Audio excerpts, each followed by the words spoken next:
महागणाधिपतये नमः। ओं गुरुभ्यो नमः। ओं श्रीमात्रे नमः। अरुणां करुणातरङ्गिताक्षीं धृतपाशाङ्कुशपुष्पबाणचापाम् अनिमादिभिरावृतां मयूकैः अहमित्येव विभावये भवानीं श्रीमात्रे नमः। ప్రేక్షకులకి ఆ లలితాంబిక అమ్మవారి యొక్క అనుగ్రహం పరిపూర్ణంగా కలగాలని మనస్ఫూర్తిగా కోరుకుంటూ మనం ఈరోజు రెండు శుభగ్రహాలు కలుస్తున్నాయి. అది కూడా ఎక్కడ అంటే మిథున రాశిలో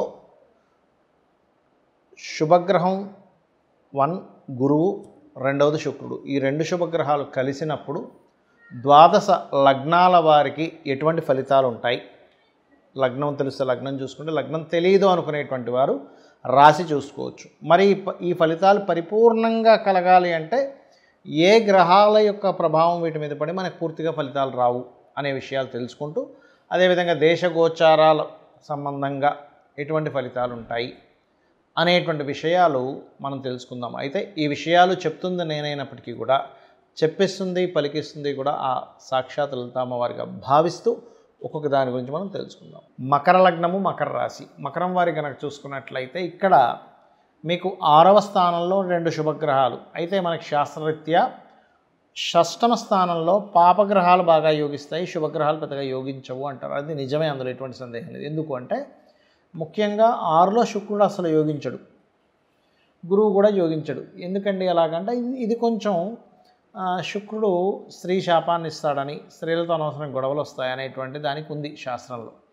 గురువు కూడా ఏంటంటే అనవసరంగా కేసెస్లో వెళ్ళడం ఇట్లాంటివి ఉన్నాయి కాబట్టి 6లో గురువు మంచిది. కానీ ఇది మంచి కూడా చేస్తుందండి. ఎంతసేపు ఇవే కాదు, మనం మంచి కూడా ఏం చేస్తుందో తెలుసుకోవాలి. ఎంతసేపు ఇది కోర్టు కేసులు ఇస్తుంది, స్త్రీ శాపం ఇస్తుంది, ఓకే మంచి ఏమిటి అక్కడ అని చెప్పి చూసుకున్నట్లయితే ఇక్కడ మీకు ముఖ్యంగా ధనయోగాన్ని పెంచుతుంది ఈ 6లో ఉండే గ్రహాలు. ఎందుకంటే ధనస్థానాన్ని ఈ రెండు శుభగ్రహాలు కలిసి కుంభాన్ని వీక్షిస్తున్నాయి. అక్కడ రాహు ఉన్నాడు. ఎప్పుడైతే రాహు అక్కడ ఉన్నాడో విదేశాల్లో చేసేటువంటి వ్యాపార మూలంగా ధనయోగము, విదేశాల్లో చేసేటువంటి ఉద్యోగ మూలంగా ధనయోగాన్ని, విదేశాల్లో ఉంటే తన లోన్ మూలంగా ధనయోగాన్ని ఇస్తాడు. అలాగే ఆ ధనాన్ని తీసుకొని ఇన్వెస్ట్మెంట్స్ చేయడానికి, ఎందుకంటే 12వ స్థానాన్ని చూస్తున్నాడుగా, ఈ 12వ స్థానాన్ని చూస్తున్నందుకు, వీక్షణ ఉన్నందుకు మీకు ప్రధానంగా ఇక్కడ కలిగేటువంటి ఫలితాలలో ఇది ఏం చేస్తుంది, ఎలా ఉంటుంది, ఏమిటి అని చెప్పి చూసుకున్నట్లయితే ఇక్కడ కలిగేటువంటి ఫలితాల్లో ఇన్వెస్ట్మెంట్స్, విదేశాలు వెళ్ళడానికి అనుకూలత, విదేశీ ధనయోగం ఉన్నప్పుడు మన విదేశాలు వెళ్ళడానికి అనుకూలత ఏర్పడాలి. అక్కడ ఏదైనా ఉద్యోగం చేయడానికి దశమ స్థానాన్ని కూడా వీక్షిస్తున్నాయి కాబట్టి అవి మంచి ఫలితాలు ఇస్తాయి. కాకపోతే ఇక్కడ 3వ స్థానంలో శని ఉన్నందుకు, 3వ స్థానంలో ఉండే శని ఏలినాటి శని రూపంలో మళ్ళీ మీకు 2లోకి వస్తున్నాడు. అలాగే 9వ స్థానంలో కుజుడున్నందుకు ఇక్కడ కలిగేటువంటి ఫలితాల్లో ప్రధానంగా ఏమిటది అని చెప్పి చూసుకున్నట్లయితే ఇవి మీకు లాంగ్ జర్నీ చేసేటప్పుడు, ఏదైనా బ్యాంక్ ట్రాన్సాక్షన్స్ విషయంలో తండ్రి లేదా గురువు సమానులతో కొంత డిస్ప్యూట్స్ ఇవి కనుక చేస్తే, ఇవి జరుగుతుంటే మీకు రావాల్సిన అదృష్టం తగ్గిపోతూ ఉంటుంది, గుర్తుపెట్టుకోండి. అలాగే ఏదైనా మాట మాట్లాడేటప్పుడు అగ్రెసివ్గా కొన్ని మాటలు మాట్లాడడం, ఇటువంటివి చేయకండి దయచేసి. ఇవి చేయకుండా మీకు దగ్గరలో ఏదైనా శక్తి ఆలయం ఉన్నట్లయితే, క్షేత్రం ఉన్నట్లయితే వెళ్ళి ఒకసారి దర్శనం చేసుకుని రావడం అన్ని విధాలు బాగుంటుంది. ఇక్కడ ఏంటంటే ఈ రెండు గ్రహాలు ఏవైతే కలిసి ఉన్నాయో, ఈ కలిసినటువంటి శుక్రుడు గురువు మీ జన్మజాతకంలో గనక కలిసి ఉంటే మరింత అద్భుతమైనటువంటి ఫలితాలు వస్తాయి, గుర్తుపెట్టుకోండి. అలా కాకుండా మీకు మిథునంలో ఇంకేదైనా పాపగ్రహాలు కనుక ఉన్నట్లయితే కొంత సమస్య నుంచి బయటపడతారు. ఇక్కడ ఎలా అంటే ఏదైనా రెండు గ్రహాలు, మంచి శుభగ్రహాలు కావచ్చు, పాపగ్రహాలు కావచ్చు, గుర్తుపెట్టుకోండి. అలా రెండు గ్రహాలు వీక్షణలో కానీ కంజాయిండ్ అంటే కలిసి ఉండడం కానీ జరిగినప్పుడు అది గోచారంలో కలిగినటువంటి ఫలితాలు, గోచారపరంగా ఫలితాలు ఎలా ఇస్తాయో మీ జన్మజాతకంలో కూడా ఆల్రెడీ మీకు మీ పర్సనల్ చార్ట్లో ఉంటే అది ఇంకొంచెం ఎనర్జైజ్ చేస్తుంది.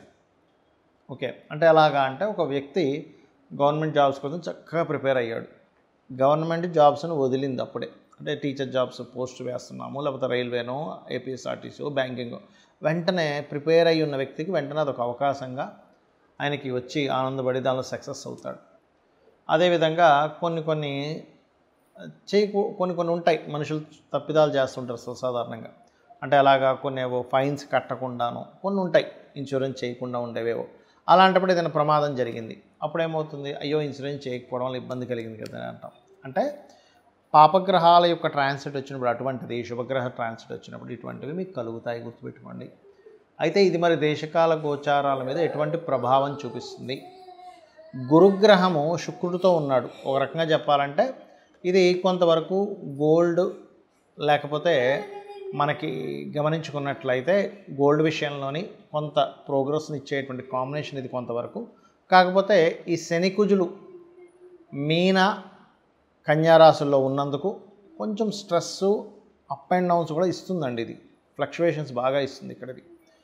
దీంతోపాటు గురు సమానులు లేదా టీచర్స్కి, అందులో ముఖ్యంగా స్త్రీ సంబంధంగా, స్త్రీ మూలక సంబంధంగా గురువులకి, లేకపోతే ఆల్రెడీ స్త్రీలు గురుత్వ సంబంధించిన వాటిలో ఉండేటువంటి వారికి కొంత ఇబ్బందులను ఎదుర్కొనేటువంటి యోగాన్ని ఇస్తుంది. అంటే గురుత్వ సంబంధించిన వాటిలో బ్రాహ్మణ్స్కి కావచ్చు, పురోహితులకు కావచ్చు, గురువులుగా చలామణి అవుతున్నటువంటి వారికి కావచ్చు, లేకపోతే మంచి ఆధ్యాత్మిక రంగాల్లో ఉండేటువంటి వారి మీద కొంతవరకు బురద జల్లేటువంటి విషయం కావచ్చు.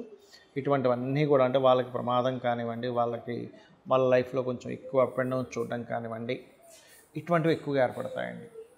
ఈ గోల్డ్ రిలేటెడ్ సంబంధించిన విషయాలు కూడా ఎక్కువ ఫ్లక్చువేషన్. ఎందుకంటే మిథున రాశుల్లో ఉంది ఇది. ఇక్కడ ఏంటంటే మిథునము దిస్వభావ రాశి, బుధుడు యొక్క రాశే, కన్యా బుధుడు యొక్క రాశే. అప్పుడు ఏమవుతుంటుంది, అది ఈ కుజశనులు ఈ 4 దిస్వభావ రాశుల్లో ఎప్పుడైతే మనకి మిథునంలోని, కన్యలోని, ధనస్సులోని, మీనంలోని ఈ 4 గ్రహాల్లో ఉండే గ్రహాలు వాటికి అవి కనెక్టివిటీ పెట్టుకుంటాయి. కాబట్టి ఈ విషయంలో కాస్త జాగ్రత్త వహిస్తూ ఉండాలి. మరి దీనికి పరిహారం ఏంటి యూనివర్సల్గా? ఎందుకంటే అందరికీ జన్మజాతకాలు ఉండవు. ఎందుకంటే జన్మజాతకం కనుకుంటే మీకు లగ్నం నుంచి 12 భావాలు ఏమేమయ్యాయి, లగ్నం ఎలా ఉందో దాన్ని బట్టి మీ యొక్క జీవితము,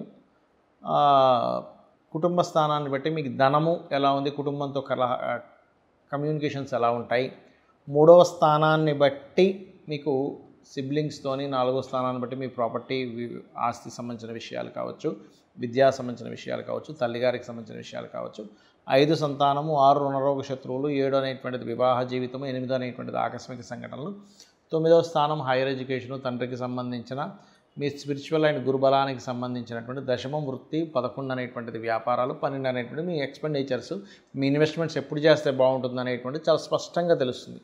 కానీ ఇక్కడ డేట్ ఆఫ్ బర్తే లేదు, టైము లేదండి, ఏమి లేదండి, కానీ నేను అయోమయంలో ఉన్నాను అనుకునేటువంటి వారు చేయాల్సిన గొప్ప రెమెడీ ఏమిటంటే, ఇలాంటి గ్రహస్థితులు ఉన్నప్పుడు మీకు మంచివి జరగాలి అన్నప్పుడు మీరు నవగ్రహాలలో కుజుడు, కేతువు, శని, రాహు ఈ 4 గ్రహాల దగ్గర దీపారాధన చేయండి మొట్టమొదటిగా.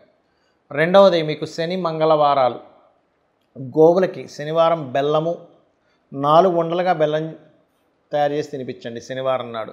మంగళవారాలు మీరు ఏం చేస్తారంటే గ్రాసము, క్యారెట్లు గోవులకు తినిపించండి. గోవులోనే సకల దేవతలు ఉంటారు కాబట్టి ఇవి చేస్తూ అందరూ కూడా ఓం నవవిద్రుమ బింబశ్రీ న్యక్కారి రతన చదాయే నమః లేదా చండీ చేసుకోవడం, చండీ పారాయణం చేయడం, లేనట్లయితే ఆంజనేయ స్వామి ఆలయాలకు వెళ్ళడం, అందులో ముఖ్యంగా పంచముఖ ఆంజనేయ స్వామి యొక్క స్తోత్ర పఠనం కనుక చేసినట్లయితే అన్ని విధాలా మీకు బాగుండడం జరుగుతుంది. దీనివల్ల ఏంటంటే యూనివర్సల్గా కొన్ని అలజడులు కూడా వస్తాయి. కాకపోతే ఇక్కడ ఏంటంటే మనం ఒకటి అర్థం చేసుకోవాల్సింది, లాస్ట్ టైము మనకి ఈ ఇబ్బందులు వచ్చే ముందు మన యొక్క ఈ పూరీ జగన్నాథ్ ఆలయంలో గెద్దొచ్చి జెండాను ఎత్తుకుపోయింది.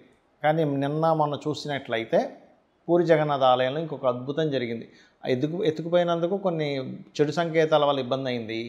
ఇప్పుడు ఏమైందంటే పెద్ద కుంభవృష్టి వర్షం పడుతూ స్వామివారి ప్రదేశంలో మాత్రం వర్షం పడకుండా అలా ఆగిపోయి అక్కడ ఇచ్చేటువంటి హారతికి ఎటువంటి ఇబ్బంది కలగలేదు. అంటే ఇది ఒక గొప్ప శుభ సంకేతంగా మనం భావించాలి. శ్రీమాత్రే నమః.